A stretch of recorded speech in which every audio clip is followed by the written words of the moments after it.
আমার প্রিয় ছাত্রছাত্রীরা, আশা করি তোমরা প্রত্যেকে ভালো আছো।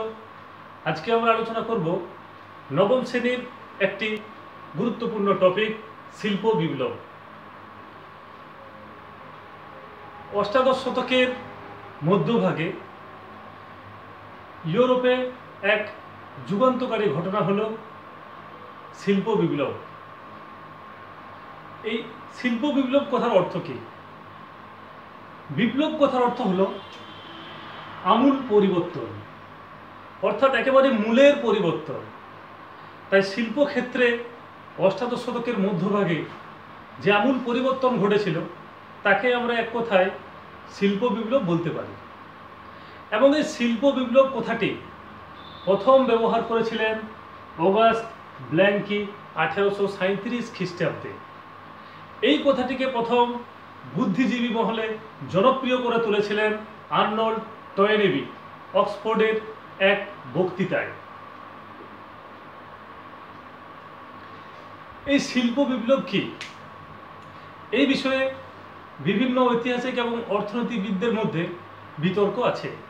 বিভিন্ন ঐতিহাসিক এবং বিভিন্ন অর্থনীতিবিদ এই শিল্প বিপ্লবের সংজ্ঞাটিকে বিভিন্নভাবে ব্যাখ্যা করেছেন।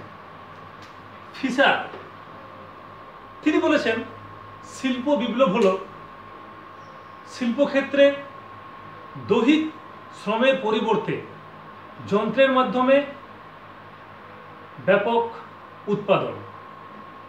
অপরদিকে ফিলিস ডিন বলেছেন যে শুধুমাত্র শিল্পক্ষেত্রে যন্ত্রের ব্যবহারেই শিল্প বিপ্লব নয়, এর জন্য প্রয়োজন শিল্পক্ষেত্রে ব্যাপক পুঁজির বিনিয়োগ এবং পুঁজির সরবরাহের জন্য ব্যাংকের প্রতিষ্ঠা, যন্ত্রচালিত শিল্প উৎপাদন এবং মজুরির মাধ্যমে শ্রমিক নিয়োগ। এছাড়া শিল্পে উৎপাদিত পণ্য বিক্রির মাধ্যমে মুনাফা অর্জন এবং তার জন্য একটি বিস্তৃত বাজার গড়ে তোলা। অনেক ঐতিহাসিক এইগুলিকেই আবার শিল্প বিপ্লবের বৈশিষ্ট্য হিসেবে তুলে ধরেছেন। সাধারণভাবে আমরা বলতে পারি শিল্প বিপ্লব হল অষ্টাদশ শতকের মধ্যভাগে বৈজ্ঞানিক যন্ত্রপাতির আবিষ্কার এবং সেই সব যন্ত্রপাতির শিল্পক্ষেত্রে ব্যবহারের মাধ্যমে শিল্পক্ষেত্রে যে গুণগত এবং পরিমাণগত উৎপাদন বৃদ্ধি হয়, সেই উৎপাদন বৃদ্ধিকে বলা হয় শিল্প বিপ্লব। এই শিল্প বিপ্লবের সময়কাল হিসেবে ঐতিহাসিকদের মধ্যে আবার বিতর্ক আছে, কারণ এই শিল্প বিপ্লব ইউরোপে প্রথম শুরু হয়েছিল ইংল্যান্ডে বস্ত্র শিল্পকে কেন্দ্র করে। এরপর ইউরোপের বিভিন্ন দেশে যথা France, Germany, Belgium, Italy, Russia এবং সুইডেন বিভিন্ন দেশে ছড়িয়ে পড়ে। তাই এই যে শিল্প বিপ্লব, এই শিল্প বিপ্লব কিন্তু ইউরোপের সমগ্র দেশে একই সঙ্গে হয়নি।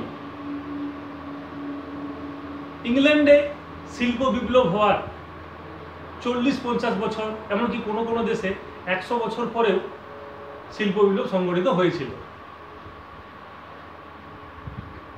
ইংল্যান্ডে শিল্প বিপ্লবের ক্ষেত্রে আমরা দেখেছি যে বিভিন্ন ঐতিহাসিকেরা বিভিন্ন মত দিয়েছেন। এটা স্বাভাবিক, কারণ শিল্প বিপ্লব কখনো রাতারাতি বা একদিনে হওয়া সম্ভব নয়। এটা একটা দীর্ঘ অর্থনৈতিক ক্রমবিকাশের পরিণতি। তার ফলে এই শিল্প বিপ্লবের সময়সীমাকে কোনো একটা নির্দিষ্ট সীমার মধ্যে বেঁধে ফেলা সম্ভব নয়। তবুও বিভিন্ন ঐতিহাসিকরা এই বিষয়ে মত দিয়েছেন। রস্টো বলেছেন যে ইংল্যান্ডে শিল্প বিপ্লবের সূচনাকাল বা টেক ও পর্যায় হল 1740 খ্রিস্টাব্দের পরবর্তীকালে। এবং তিনি এও বলেছেন যে শিল্প বিপ্লবের এই সময়সীমাকে নির্দিষ্ট কোনো সময়ের সূত্রে বেঁধে রাখা সম্ভব নয়। এই শিল্প বিপ্লব শুরু হয়েছিল টিউডর এবং স্টুয়ার্ট রাজবংশের সময় থেকেই, এবং তিনি বলেন যে কুটির শিল্পের বদলে বড় বড় কলকারখানায় যখন থেকে শিল্প ব্যবস্থা গড়ে ওঠে তখনই এই শিল্প বিলোপের সূচনা হয়েছিল। অপরদিকে ফিলিস ডিন তিনি মনে করেন ইংল্যান্ডে শিল্প বিলোপের সময়কাল হলো 1760 থেকে 80 খ্রিস্টাব্দ, এবং আর্নল্ড টয়েবি বলেছেন যে ইংল্যান্ডে শিল্প বিপ্লবের প্রাথমিক সূচনা হয়েছিল 1740 থেকে 60-এর মধ্যে, এবং এর প্রকৃত সূচনা হয়েছিল 1760 থেকে 80 খ্রিস্টাব্দের মধ্যে, এবং বেশিরভাগ ঐতিহাসিকেই এই 1760 থেকে 80 খ্রিস্টাব্দ সময়কে মেনে নিয়েছেন। এছাড়াও ইউরোপের অন্যান্য দেশে কিভাবে এই শিল্প বিপ্লব ঘটেছিল এবং কোন সময় ঘটেছিল তা আমরা মানচিত্রের মাধ্যমে দেখে নেব। আমরা মানচিত্রে দেখতে পাচ্ছি ইংল্যান্ডে শিল্প বিপ্লব ঘটেছিল 1748 থেকে 60, যদিও এই সময়টা 1760 থেকে 80। ফ্রান্স 1815 থেকে 48, যদিও ফ্রান্সে 1848 সাল পর্যন্ত সেরকমভাবে কোনো শিল্প গড়ে ওঠেনি। 1850 খ্রিস্টাব্দের পরে ফ্রান্সে প্রকৃত শিল্প বিপ্লবের সূচনা হয়। জার্মানি 1815 থেকে 1848, জার্মানিতে 1819 খ্রিস্টাব্দে জোলভের আইন গঠনের মাধ্যমেই প্রথম শিল্প বিপ্লবের সূচনা হয়, এবং 1870 খ্রিস্টাব্দে ঐক্যবদ্ধ জার্মানির পর তা গতি পায়। রাশিয়া 1855 থেকে 81, 1861 খ্রিস্টাব্দে ভূমিদাস প্রথা অবসানের মাধ্যমেই রাশিয়াতে প্রথম শিল্প বিপ্লবের সূচনা হয়, এবং 1880 খ্রিস্টাব্দে প্রথম রাশিয়ায় বিদেশি বিনিয়োগ ঘটে। ইতালি 1850 এবং সুইডেন 1870 খ্রিস্টাব্দে শিল্প বিপ্লব ঘটে। আমরা দেখলাম যে ইউরোপের অন্যান্য দেশের তুলনায় ইংল্যান্ডে অনেক আগেই শিল্প বিপ্লব ঘটেছিল। এখন ইউরোপের অন্যান্য দেশের তুলনায় ইংল্যান্ডে কেন সবার প্রথম শিল্প বিপ্লব ঘটল সেই কারণগুলি আমরা আলোচনা করব। ইংল্যান্ডে প্রধানত বস্ত্র শিল্পকে কেন্দ্র করেই শিল্প বিপ্লবের সূচনা হয়েছিল। তাই প্রধান কারণ ছিল অনুকূল প্রাকৃতিক পরিবেশ ও সম্পদের প্রাচুর্য। ইংল্যান্ডের নাতিশীতোষ্ণ, আর্দ্র এবং স্যাঁতসেঁতে আবহাওয়া বস্ত্র শিল্পের প্রতিষ্ঠার ক্ষেত্রে এক গুরুত্বপূর্ণ ছিল। এছাড়াও ইংল্যান্ডের এই আবহাওয়ায় শ্রমিকদেরকে প্রচুর পরিশ্রম করতে উৎসাহিত করেছিল। এছাড়াও ইংল্যান্ডে ছিল প্রচুর কয়লা, লোহা, টিন এবং তামার খনিজ সম্পদ। এর ফলে ইংল্যান্ডে ভারী যন্ত্রপাতি তৈরি এবং তার ফলে যোগাযোগ ব্যবস্থা উন্নত হয়, যা শিল্প বিপ্লবকে সহায়তা করেছিল। এবং এই ধরনের সুবিধাগুলি ইউরোপের অন্যান্য দেশে ছিল না। দ্বিতীয়ত, কৃষিতে অগ্রগতি। অষ্টাদশ শতকের মধ্যভাগে ইংল্যান্ডে কৃষির ক্ষেত্রে বাণিজ্যিকরণ ঘটে। এর ফলে উন্নত বীজ, নতুন প্রযুক্তির ব্যবহার, এইসবের ফলে কৃষিক্ষেত্রে ব্যাপক উৎপাদন বৃদ্ধি পায়। এর ফলে একদিকে যেমন শিল্পের প্রয়োজনীয় কাঁচামালের যোগানের সুবিধা হয়, অপরদিকে ঠিক শ্রমিকদের খাদ্যের চাহিদা মেটানো এবং উদ্বৃত্ত উৎপাদিত পণ্য তা বাজারে বিক্রির মাধ্যমে প্রচুর মুনাফা লাভ করে এবং সেই মুনাফা আবার শিল্পক্ষেত্রে বিনিয়োগ করা হয়। অপরদিকে ইউরোপের অন্যান্য দেশগুলিতে সেই প্রাচীন পন্থায় কৃষিকাজ এবং স্থবির প্রাচীন যন্ত্রপাতি ব্যবহার করার জন্যে কৃষিক্ষেত্রে বিপ্লব ঘটেনি। এছাড়াও ইংল্যান্ডের প্রথম শিল্প বিপ্লব ঘটার অন্যতম কারণ ছিল কাঁচামাল সংগ্রহ ও বাজার। ভৌগোলিক আবিষ্কারের ফলে ইংল্যান্ড ইউরোপের বাইরে অর্থাৎ এশিয়া, আফ্রিকা, আমেরিকার বিভিন্ন দেশে সুবিশাল ঔপনিবেশিক সাম্রাজ্য গড়ে তোলে, যা ছিল ইংল্যান্ডের শিল্প বিপ্লবের মূল চালিকা শক্তি।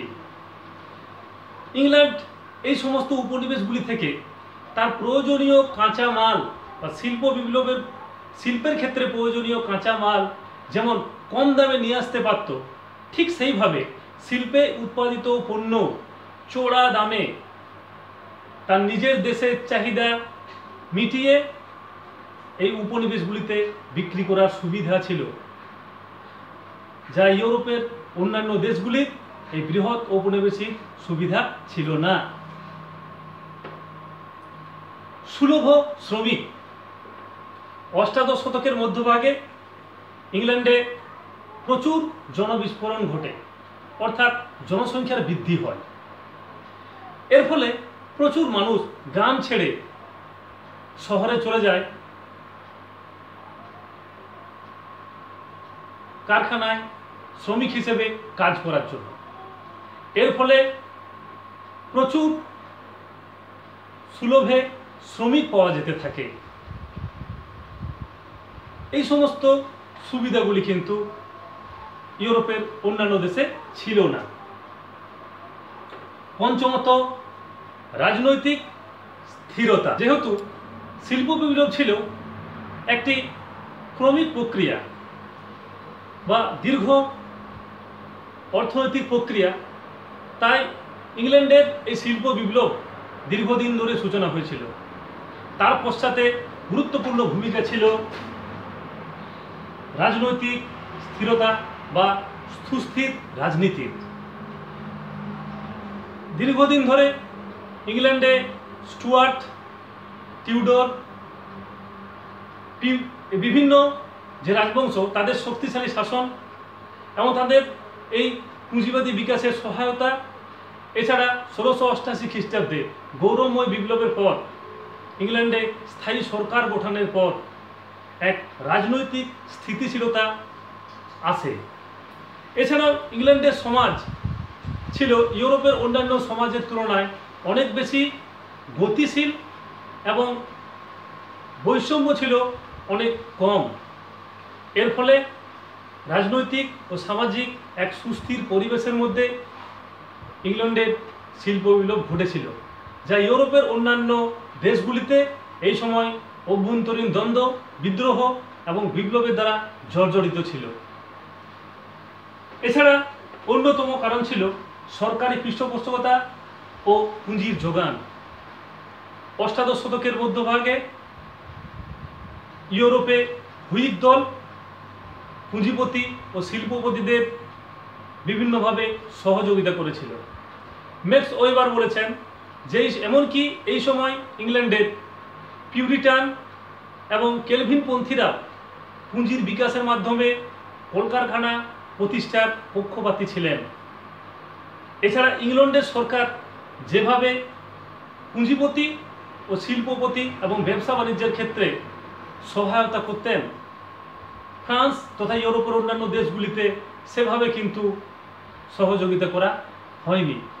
এছাড়া কৃষির বাণিজ্যিকরণ এবং ব্যবসা বাণিজ্যের যে লাভ, সেই লাভ এই সময় ইংল্যান্ডে শিল্পক্ষেত্রে বিনিয়োগ করা হয়েছিল। তার ফলে পুঁজির যোগানের কোনো অসুবিধা হয়নি। এছাড়া গুরুত্বপূর্ণ কারণ ছিল যোগাযোগ ব্যবস্থা ও পরিবহন। উত্তরে সাগর এবং দক্ষিণে উত্তর আটলান্টিক মহাসাগরের সংযোগস্থলে অবস্থিত ইংল্যান্ড ছিল নৌবাহিনীতে শক্তিশালী। এর ফলে জলপথে পৃথিবীর বিভিন্ন দেশের সঙ্গে ব্যবসা বাণিজ্যের ক্ষেত্রে ইংল্যান্ডের সুবিধা হয়েছিল এবং অভ্যন্তরীণ ক্ষেত্রে অক্সফোর্ড খাল এবং বার্মিংহাম খালের মাধ্যমে, এছাড়াও বিভিন্ন নদীপথে খুব সহজেই যাতায়াত করা যেত এবং কম সময়ের মধ্যেই শিল্পের প্রয়োজনীয় কাঁচামাল এবং উৎপাদিত পণ্যকে নিয়ে আসা যেত। এই সুবিধাগুলো কিন্তু ইউরোপের অন্যান্য দেশে সেভাবে দেখা যায়নি। এছাড়া ইংল্যান্ডের শিল্প বিপ্লবের ক্ষেত্রে সবচেয়ে গুরুত্বপূর্ণ যে ভূমিকাটি কাজ করেছিল বা যে বিষয়টি কাজ করেছিল তা হলো ইংল্যান্ডের প্রযুক্তিতে বিপ্লব। এই সময় ইংল্যান্ডের নতুন নতুন আবিষ্কার শিল্প বিপ্লবের ক্ষেত্রে নতুন দিগন্তের সূচনা করেছিল। এই সময়ে ইংল্যান্ডে যে সমস্ত আবিষ্কারগুলি হয়েছিল সেগুলি জন কে উড়ন্ত মাকু আবিষ্কার করেছিলেন বা ফ্লাইং শাটেল 1733 খ্রিস্টাব্দে, যার ফলে দ্রুত কাপড় বোনা যেত। এটা ছিল একটি উন্নত যন্ত্র, কাপড় বোনার যন্ত্র। আর্করাইট তিনি আবিষ্কার করেন ওয়াটার ফ্রেম 1769 খ্রিস্টাব্দে। এটি ছিল জলশক্তি চালিত কাপড় বোনার যন্ত্র। হারগ্রিভস তিনি স্পিনিং জেনি আবিষ্কার করেন 1765 খ্রিস্টাব্দে। এটি ছিল সুতো কাটার যন্ত্র। কার্টরাইট তিনি পাওয়ার লুম আবিষ্কার করেন 1785, কিছু কিছু বইয়ে 87 দেওয়া আছে। এটি উন্নত বস্ত্র বয়ন যন্ত্র। স্যামুয়েল ক্রম্পটন তিনি আবিষ্কার করেন স্পিনিং মিউল 1779 খ্রিস্টাব্দে।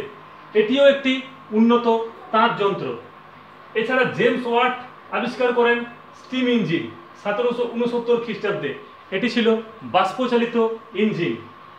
জন স্মিটেন তিনি আবিষ্কার করেন ব্লাস্ট ফার্নেস বা লৌহ গোলাবার চুল্লি। হামফ্রে ডেভি তিনি নিরাপত্তা বাতি বা সেফটি ল্যাম্প আবিষ্কার করেন 1815 খ্রিস্টাব্দে। এর ফলে খনিতে সুবিধা হয়েছিল এই বাতি ব্যবহারের জন্য। টেলফোর্ড ও ম্যালকম পিচের রাস্তা তৈরির কৌশল আবিষ্কার করেছিলেন 1811 খ্রিস্টাব্দে। পাথরকুচি ও পিচ দিয়ে রাস্তা তৈরির কৌশল। ফুলটন আবিষ্কার করেছিলেন বাষ্পচালিত নৌকা বা স্টিমার 1815 খ্রিস্টাব্দে। জর্জ স্টিভেনসন আবিষ্কার করেন বাষ্পচালিত রেল ইঞ্জিন 1814 খ্রিস্টাব্দে, যা যোগাযোগ ব্যবস্থার ক্ষেত্রে আমূল পরিবর্তন নিয়ে আসে।